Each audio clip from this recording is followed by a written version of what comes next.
Columbia University has agreed to comply with the Trump administration's demands for change under threats of pulling $400 million in funding over complaints about anti-Semitism. The university agreed to put its Middle East Studies department under new supervision. They will ban face coverings and make changes to the disciplinary process. But critics blasted the move. The New York Civil Liberties Union called it a dangerous precedent. Derick has more. And these changes announced today by the interim president closely mirror demands made by the Trump administration.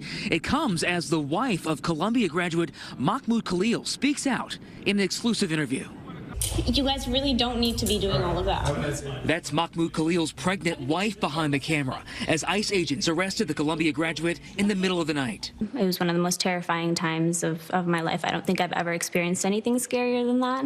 In that interview set to air on CBS Sunday morning, Noor Abdullah says she didn't expect immigration agents to have much of a case because her husband is a green card holder. I was like, this is just a misunderstanding. They're going to take him away. They're going to take him to 26 Federal Plaza, see that he has a green card. He'll be home in a few hours. Khalil remains in ICE custody in Louisiana, where Friday he appeared in court for a procedural hearing.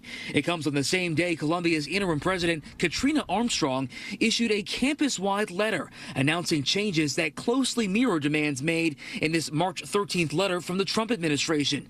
The federal government demanded the university place the Department of Middle East, South Asian, and African Studies under academic receivership. They also called for a mask ban and for Columbia to empower internal law enforcement. Columbia is now making all of those changes, including hiring 36 new special officers with arresting power after the federal government withheld $400 million in funding over anti-Semitism complaints, money Columbia wants back. Some students ask, at what cost? It's never the place of the government to really do these things. I think it's kind of just honestly disgraceful, to be quite honest, because Columbia has such a long reputation, long history of being this protest school and kind of not wavering in the face of like federal action and kind of like letting the students act out on their own. So I think this is just an act of cowardice, quite honestly.